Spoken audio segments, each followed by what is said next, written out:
Good morning बच्चों। Good morning ma'am.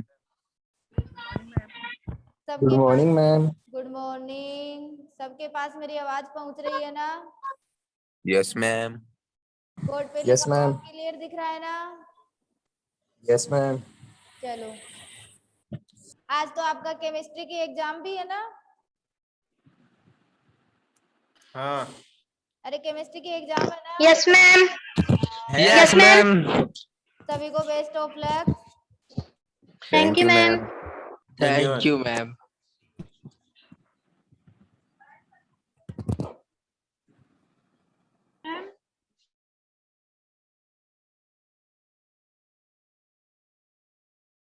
हाँ, good morning Ashok.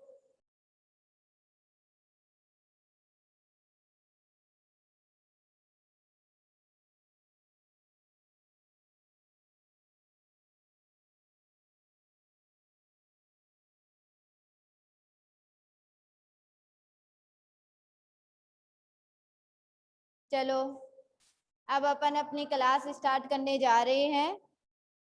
आपने पिछली क्लास में विषमांगी उत्प्रेरण पढ़ा था, विषमांगी उत्प्रेरण का अधिशोषण सिद्धांत पढ़ा था, और एंजाइम उत्प्रेरण, जियोलाइट, एंजाइम उत्प्रेरण के एग्जाम्पल तक आपका टॉपिक शनिवार को हो गया था और मैंने नोट्स भी सेंड कर दिए थे।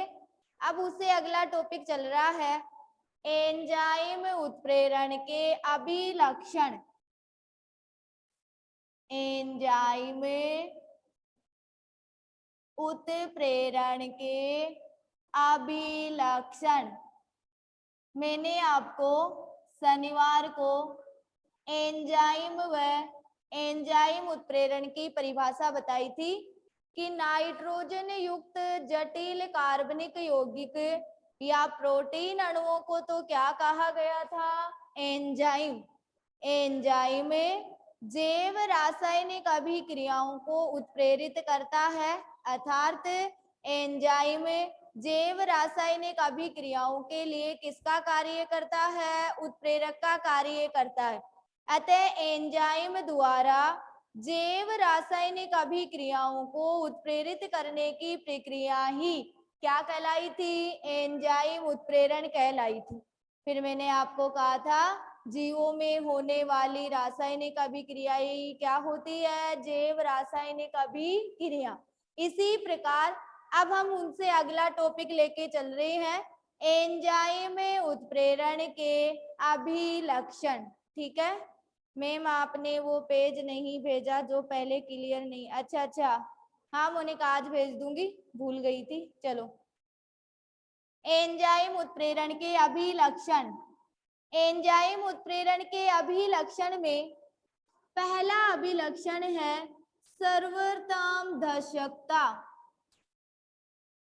सर्वोत्तम दर्शकता। देखो, एंजाइम सबसे अधिक प्रभावी होते हैं या सर्वोत्तम प्रभावी होते हैं क्योंकि यह अन्य उत्प्रेरकों की तुलना में अणुओं की सक्रियण ऊर्जा को कम कर देते हैं। अन्य उत्प्रेरकों की तुलना में अणुओं की सक्रियण ऊर्जा के मान को क्या कर देते हैं? कम।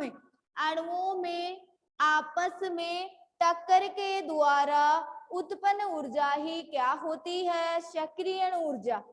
तो एंजाइम सर्वोत्तम प्रभावी होते हैं क्योंकि यह अन्य उत्प्रेरकों की तुलना में सक्रियण ऊर्जा के मान को क्या कर देते हैं? कम कर देते हैं, जिससे अभिक्रिया तीव्र वेग से संपन्न होने लगती है। सक्रियण ऊर्जा का मान होते ही अभिक्रिया कौन से वेग से संपन्न होती है? तीव्र वेग से। और इतने तीव्र वेग से संपन्न होती है कि एंजाइम का एक अणु अभिकारक के लाखों अणुओं को 1 मिनट में ही उत्पाद में परिवर्तित कर देता है। अभिक्रिया इतने तीव्र वेग से संपन्न होती है कि एंजाइम का एक अणु अभिकारक के लाखों अणुओं को 1 मिनट में ही किसमें परिवर्तित कर देता है? उत्पाद में। ये एंजाइम उत्प्रेरण के अभिलक्षण का पहला अभिलक्षण था, सर्वोत्तम दशकता। तो एंजाइम सर्वोत्तम प्रभावी होते हैं या एंजाइम प्रमुख होते हैं, क्योंकि यह अन्य उत्प्रेरकों की तुलना में अभिक्रिया के सक्रियण ऊर्जा के मान को कम कर देते हैं, जिससे अभिक्रिया तीव्र वेग से संपन्न होती है। एंजाइम का एक अणु अभिकारक के लाखों अणुओं को 1 मिनट में किसमें परिवर्तित कर देता है? उत्पाद में।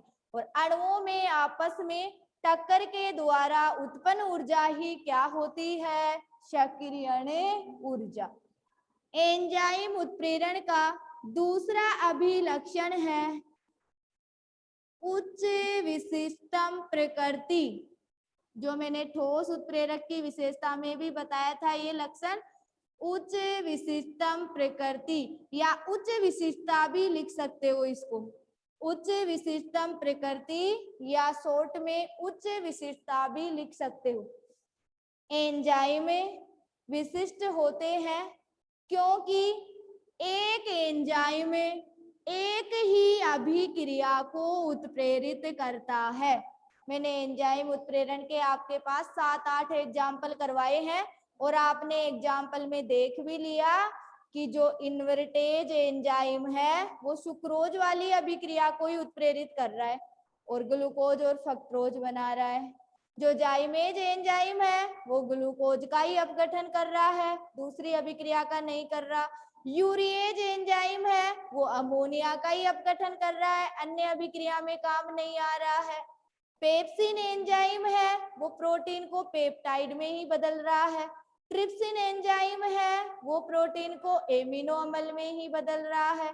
डाइस्टेज एंजाइम है जो माल्टोज शर्करा ही बना रहा है और माल्टेज एंजाइम है वो माल्टोज से ग्लूकोज के 2 अणु ही बना रहा है। 7-8 एग्जाम्पल करवाए, आप खुद ही देख के समझ सकते हो इस चीज को कि एक एंजाइम एक ही अभिक्रिया को क्या कर सकता है? उत्प्रेरित कर सकता है।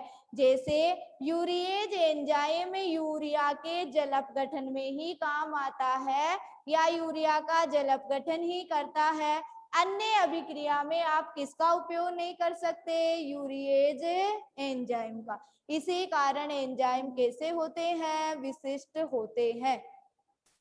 तीसरा अभिलक्षण है इष्टतम ताप।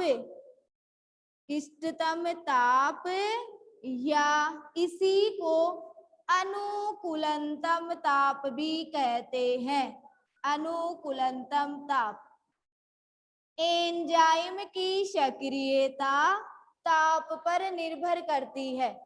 एंजाइम की सक्रियता किस पे निर्भर करती है? ताप पे। एंजाइम 25 डिग्री सेल्सियस से 37 डिग्री सेल्सियस ताप पर सक्रिय होते हैं। एंजाइम की सक्रियता कितने ताप पे होती है? 25 डिग्री सेल्सियस से 37 डिग्री सेल्सियस, यानी केल्विन में चेंज करोगे तो 298 केल्विन से 310 केल्विन तक एंजाइम की सक्रियता ताप पे निर्भर करती है। एंजाइम 25 डिग्री सेल्सियस से 37 डिग्री सेल्सियस ताप पर सक्रिय होते हैं। इस ताप को बढ़ाने या घटाने से एंजाइम की सक्रियता घट जाती है। इससे अधिक ताप आप बढ़ा भी दोगे तो भी सक्रियता घटेगी और इससे अधिक ताप आप घटा भी दोगे तो भी सक्रियता क्या हो जाएगी? घट जाएगी। 70 डिग्री सेल्सियस ताप पर एंजाइम की सक्रियता नष्ट हो जाती है। 70 डिग्री सेल्सियस ताप होते ही एंजाइम की सक्रियता क्या हो जाती है? नष्ट हो जाती है। अतः 25 डिग्री सेल्सियस से 37 डिग्री सेल्सियस ताप को ही आप क्या कहोगे? इष्टतम ताप या अनुकूलतम ताप। तो एंजाइम की सक्रियता ताप पर निर्भर करती है एंजाइम इतने ताप पे सक्रिय होते हैं। ताप बढ़ने या घटने पर एंजाइम की सक्रियता घट जाती है। 70 डिग्री सेल्सियस ताप पर एंजाइम की सक्रियता नष्ट हो जाती है। अतः 25 डिग्री सेल्सियस से 37 डिग्री सेल्सियस ताप को ही क्या कहा जाता है? अनुकूलतम ताप या इष्टतम ताप। अब देखो चौथा पॉइंट है इष्टतम पीएच या अनुकूलतम पीएच। इष्टतम पीएच या क्या है? अनुकूलतम पीएच। एंजाइम की सक्रियता पीएच पर भी निर्भर करती है, जिसको इष्टतम पीएच व या अनुकूलतम पीएच कहते हैं, जिसका मान 5 से 7 पीएच के होता है। जिसका मान कितना होता है? 5 से 7। जैसे 25 से 37 पर सक्रियता होती है ताप पे, उसी प्रकार पीएच पे भी एंजाइम की सक्रियता कहाँ तक होती है? 5 से 7 तक। अगला अभिलक्षण है सह एंजाइम या सक्रियत। सक्रियत या सह एंजाइम। सक्रियत या सह एंजाइम। देखो सक्रियत या सह एंजाइम क्या होता है? कुछ पदार्थ जैसे प्रोटीन है, विटामिन है, धातु आयन है। धातु आयन में जैसे आप Cu+2 ले रहे हो, Mn+2 ले रहे हो, Co+2 ले रहे हो, Na+ है। कुछ पदार्थ जैसे प्रोटीन, विटामिन, धातु आयन एंजाइम की सक्रियता को बढ़ा देते हैं। ये पदार्थ एंजाइम की सक्रियता को क्या कर देते हैं? बढ़ा देते हैं, जिसको क्या कहा जाता है? सक्रियत या सह एंजाइम। सक्रियत या सह एंजाइम, या तुम ऐसे बोल सकते हो सक्रियत व सह एंजाइम, दोनों एक ही नाम है। ठीक है बच्चों। इसी प्रकार छठा अभिलक्षण है संदमक। इस संदमक को तुम संवेदक भी लिख सकते हो। क्या लिख सकते हो? संवेदक व विष। संदमक व विष। कुछ पदार्थ जैसे HCN है, CH2 है, हाइड्रोजन साइनाइड और कार्बन डाइसल्फाइड। कुछ पदार्थ जैसे HCN व CH2 एंजाइम की सक्रियता को कम कर देते हैं। ये तो बढ़ा रहे हैं, इसलिए सक्रियत व सह एंजाइम कह दिया। ये एंजाइम की सक्रियता को कम कर रहे हैं, इसलिए इसको क्या कह दिया? संदमक व विष। संदमक व विष। ये एंजाइम उत्प्रेरण के क्या कंप्लीट हो गए? अभिलक्षण। तो कितने अभिलक्षण बताए? 6। पहला अभिलक्षण है, फटाफट रिपीट कर रही हूँ, सब सुनना। सर्वोत्तम दशकता।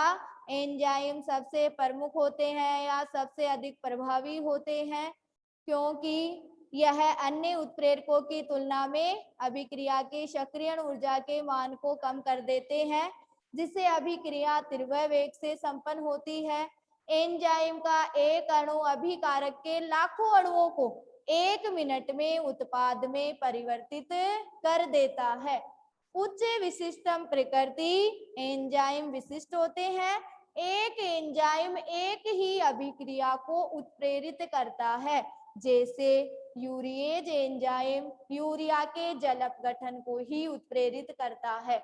इष्टतम ताप या अनुकूलतम ताप एंजाइम की सक्रियता ताप पे निर्भर करती है। 25 डिग्री सेल्सियस से 37 डिग्री सेल्सियस ताप पर एंजाइम सक्रिय होते हैं। ताप बढ़ने या घटने से एंजाइम की सक्रियता घट जाती है, अतः इस ताप को इष्टतम ताप या अनुकूलतम ताप कहते हैं। एंजाइम की सक्रियता पीएच पे निर्भर करती है, जिसका मान 5 से 7 होता है। इस मान को ही इष्टतम पीएच या अनुकूलतम पीएच कहते हैं। सक्रियत व सह एंजाइम कुछ पदार्थ जैसे प्रोटीन है, विटामिन है, धातु आयन है, धातु आयनों में मैंने लिख दिया है, ये एंजाइम की सक्रियता को बढ़ा देते हैं, जिसको सक्रियत व सह एंजाइम कहते हैं। सदमक व विष या इसको संवेदक भी बोल सकते हो। कुछ पदार्थ जैसे HCN, CH2 एंजाइम की सक्रियता को कम कर देते हैं, जिसको सदमक व विष कहते हैं। सभी बच्चों को एंजाइम उत्प्रेरण के अभिलक्षण क्लियर हुए?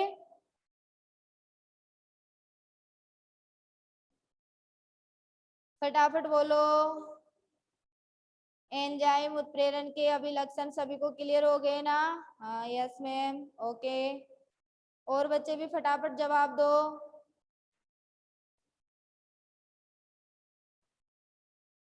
चलो, यस मैम, बहुत अच्छी बात है। आगे चलो, फिर आगे चलो। यस मैम, चलो। अब मैं अगला टॉपिक पढ़ाने जा रही हूँ, एंजाइम उत्प्रेरण की क्रियाविधि। एंजाइम उत्प्रेरण की क्रियाविधि। देखो, एंजाइम उत्प्रेरण की क्रियाविधि क्या होती है वो अपन पढ़ने जा रहे हैं। तो आपका अगला टॉपिक है एंजाइम उत्प्रेरण की क्रियाविधि। एंजाइम उत्प्रेरण की क्रियाविधि। देखो, एंजाइम उत्प्रेरण की क्रियाविधि ताला चाबी सिद्धांत पर आधारित है या ताला चाबी सिद्धांत पर कार्य करती है। अभी मैं इसको डायग्राम के द्वारा समझाती हूँ।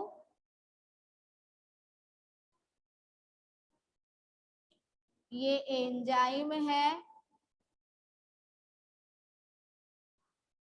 इस एंजाइम को ही उत्प्रेरक माना गया है और ये क्रियाधार है।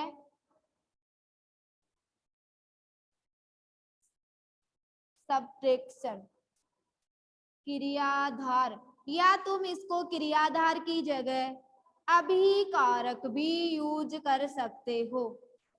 अभिकारक, ठीक है। ये तो चाबी हो गई और ये क्या हो गया? ताला हो गया। यहाँ पे दोनों की क्रिया हो रही है। इसको मैं देखो ऐसे भी समझा रही हूँ, एंजाइम प्लस अभिकारक आपस में मिलकर सक्रियत संकर बनाते हैं या सक्रियत संकुल बनाते हैं। तो एंजाइम और अभिकारक आपस में एंजाइम अभिकारक संकुल बनाएंगे। देखो, मैंने शॉर्ट में ऐसे समझा दिया। फिर इनका विघटन होकर उत्पाद बन जाएगा। एंजाइम प्लस क्या हो गया? उत्पाद हो गया। वो का वही डायग्राम इसके आधार पर चलेगा। सबसे पहले एंजाइम अभिकारक संकुल बना रहे हैं। तो देखो, ये एंजाइम अभिकारक संकुल है।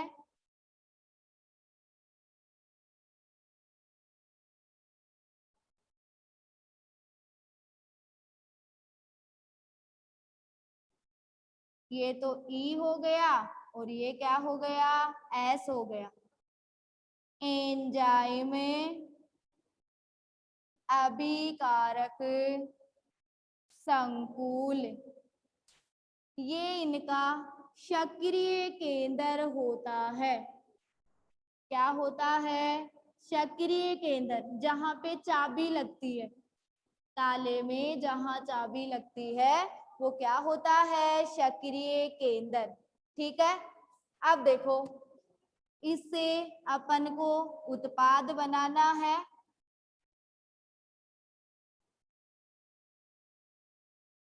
ये वो ई हो गया प्लस ये उत्पाद बन गया पी प्लस पी। ये एंजाइम हो गया और ये क्या है, उत्पाद हो गई। ये एंजाइम उत्प्रेरण की क्रियाविधि का क्या है, डायग्राम, ताला चाबी सिद्धांत के आधार पर। वो की वही बात है, एंजाइम क्रियाकारक या अभिकारक, एंजाइम क्रियाकारक संकुल, एंजाइम अभिकारक संकुल, क्रियाकारक अभिकारक एक ही बात है, एंजाइम और उत्पाद, प्रोडक्ट यानी उत्पाद। अब देखो एंजाइम का कोलाइडी विलयन, अगला टॉपिक आपका कोलाइडी आएगा, उसमें मैं आपको बताऊंगी कि कोलाइडी विलयन क्या होता है। इससे अगला टॉपिक आपका कोलाइडी है। परिघटनाएं एक एक कंप्लीट होती जा रही है। जो मैंने लेसन के स्टार्ट में ही आपको समझाया था कि इन सभी परिघटनाओं का अपन अध्ययन करते चलेंगे, जिसमें अधिशोषण का अध्ययन आपने कर लिया, उत्प्रेरण आपका चल रहा है, उसका ये लास्ट टॉपिक है, और इसके बाद में आपकी परिघटना आएगी कोलाइडी। तो एंजाइम का कोलाइडी विलयन, अभी इससे ही अगले में विलयन पढ़ाऊंगी तब कोलाइडी विलयन आएगा। तो तुम ये दिमाग में मत रखना कि ये कोलाइडी विलयन क्या होता है, वहां पे मैं क्लियर करूंगी। एंजाइम का कोलाइडी विलयन उत्प्रेरक का कार्य करता है। मैम क्या लिख रही है, दोबारा लिखो, पढ़ने तो दो मुझे, फटाफट लिखो फटाफट, नहीं ये क्रियाविधि कंप्लीट नहीं हो पाएगी। तो देखो एंजाइम का कोलाइडी विलयन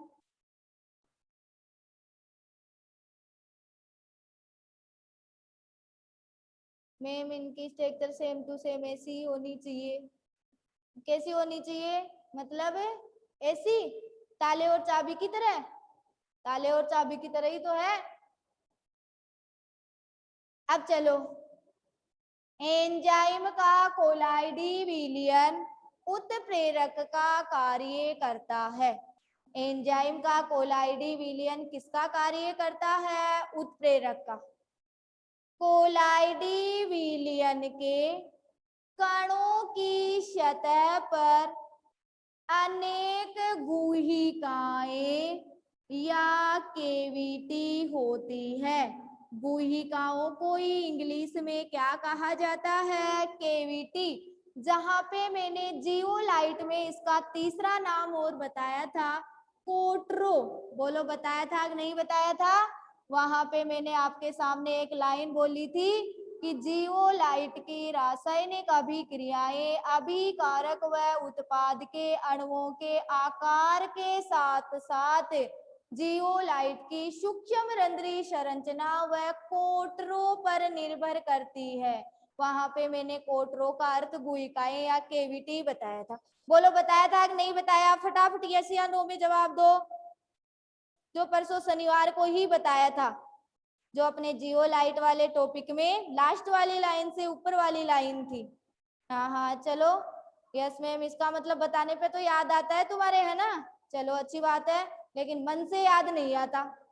चलो, कोलाइडी विलयन के कणों की सतह पर अनेक गुहिकाएं या केविटी होती है। इन गुहिकाएं या केविटी में सक्रिय समूह उपस्थित होते हैं। कौन से समूह उपस्थित होते हैं, सक्रिय समूह। अभी मैं बताती हूँ कि सक्रिय समूह, देखो मैंने वैसे सक्रिय केंद्र यहाँ पे दिखा दिया है। अब सक्रिय समूह कौन कौन से होते हैं, जैसे NH2 है, COOH है, एमीन है, अम्ल है, थायो एल्कोहल है और एल्कोहल है। ये कौन से समूह होते हैं, सक्रिय समूह। तो इन गुहिकाओं या केविटियों में क्या उपस्थित होते हैं, सक्रिय समूह। ये कौन से समूह है, सक्रिय समूह। इनको सक्रिय केंद्र कहा जाता है। क्या कहा जाता है, सक्रिय केंद्र। ठीक है, एंजाइम इन अभिकारक अणुओं से क्रिया करके, या तुम वैसे सीधा कर लो कि ये सक्रिय समूह इन केविटी या गुहाओं में एक ताला चाबी की तरह फिट हो जाते हैं। ये जो सक्रिय समूह है, इन केविटी या गुहाओं में किसकी तरह फिट हो जाते हैं? ताला चाबी की तरह। इसी कारण एंजाइम उत्प्रेरण की क्रियाविधि किसके आधार पर समझाई गई है? ताला चाबी सिद्धांत के आधार पर। तो इन केविटी या गुहिकाओं में ये सक्रिय समूह एक ताला चाबी की तरह फिट हो जाते हैं तथा इन सक्रिय समूह से क्रिया करके एंजाइम अभिकारक संकुल बनाते हैं, जिनका विघटन होकर किसका निर्माण होता है? उत्पाद का।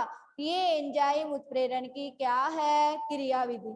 यह क्रियाविधि 2 पदों में संपन्न होती है। कितने पदों में? 2 पदों में।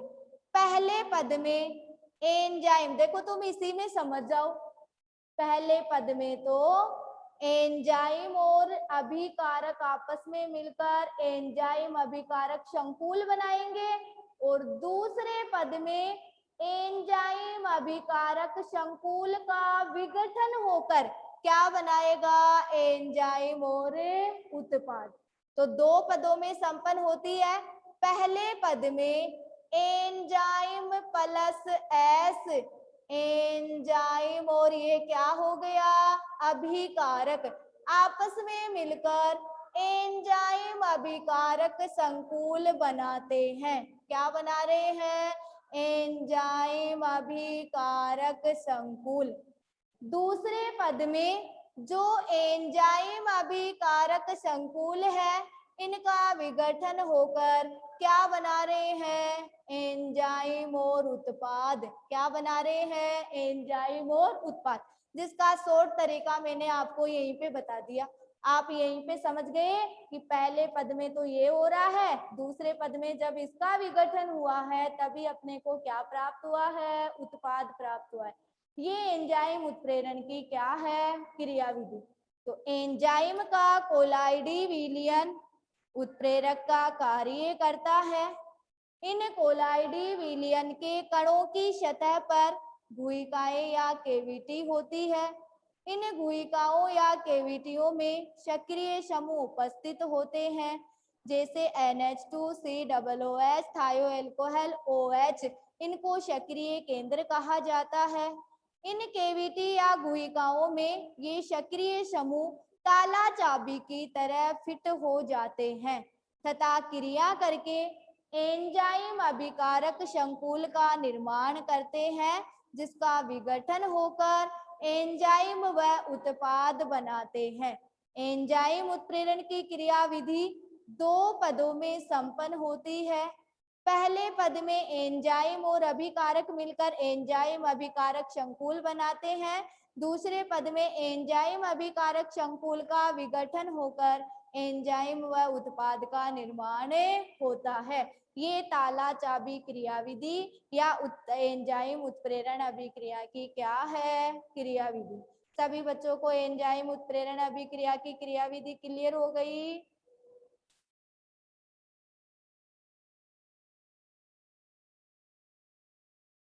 हो गई क्या? यस में? और भी बच्चे बोलो। Yes ma'am. आज निर्मल दरिया क्लास नहीं ले रहा है क्या? है निर्मल दरिया आज क्लास नहीं ले रहा है क्या? आयुष बुनकर, अशोक चौधरी, पूनम मीणा, रोहन प्रजापत, सागर, अनु चौधरी कह रही है। Yes ma'am. मैं जिन जिन का नाम बोली हूँ उनको ये टॉपिक क्लियर हो गया क्या? हाँ हाँ हाँ, अभी कारक पर ही होता है आयुष बुनकर, सक्रिय केंद्र। और बोलो।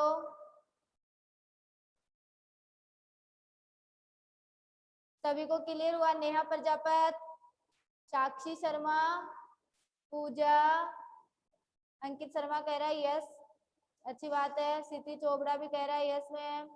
साक्षी शर्मा, नेहा प्रजापत, क्लियर हो गया?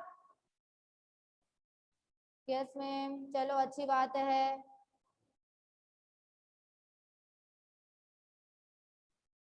रोहन, विजय कुमावत सब कह रहे हैं यस मैम। चलो बहुत अच्छी बात है। अब मैं आपको कोलाइडी पढ़ाने जा रही हूँ। हाँ, एंजाइम पर नहीं होता इस बुनकर, क्योंकि एक एंजाइम तो क्रिया कारक से क्रिया ही कर रहा है, वो तो उत्प्रेरक का कार्य कर रहा है, उस पे कैसे अटैक होगा। तभी देख मैंने शॉर्ट में लिख दिया एंजाइम और उत्प्रेरक। ठीक है इस बुनकर। अब अपन अगली परिघटना पढ़ेंगे कोलाइडी। ठीक है ना कल? हाँ ठीक है। आज तुम्हारा केमिस्ट्री का एग्जाम भी है, कैसी तैयारी चली? तैयारी तो कर ली होगी ना कल? कल केमिस्ट्री के एग्जाम की तैयारी कर ली होगी सभी बच्चों की। अच्छी तैयारी है या नहीं है? अच्छी तैयारी है। Yes ma'am. विजय कुमावत, इसका मतलब क्या हुआ? अच्छी है। कृतिका कह रही है यस मैम। हाँ चलो बहुत अच्छी बात है। सभी प्यारे प्यारे बच्चों को मेरी तरफ से best of luck chemistry exam के लिए। सभी का अच्छा पेपर हो और फाइल में मुझे ऐसे नहीं लगे कि मेरे प्यारे प्यारे बच्चे टिप्पणी करके मुझे फाइल जमा करवाने आए हैं। जैसा आए वैसा ही करना है, ताकि मैं सभी बच्चों को बताऊं कि आपने इस क्वेश्चन में यहाँ पे मिस्टेक की है। ठीक है बच्चों, कॉपी को खोल के ही नहीं देखना है तुम्हें। क्वेश्चन तुम्हें जैसा समझ में आ रहा है वैसा ही तुम करोगे। ठीक है, जो ही तुम फाइल जमा करवाने आओगे और मैं आपकी फाइल चेक करूंगी, लाइव क्लास रोजिना लेती हूँ, उसमें मैं आपको बताऊंगी कि आपने यहाँ पे मिस्टेक की है। लेकिन टीपने की कोशिश बिल्कुल मत करना, ताकि मुझे भी पता चले कि कैसी तैयारी हो रही है और तुम्हें भी पता चले कि हम कैसे पढ़ रहे हैं। ठीक है कृतिका, चलो अब अपनी क्लास एंडिंग होने जा रही है। बेस्ट ऑफ लक मेरी तरफ से। Very very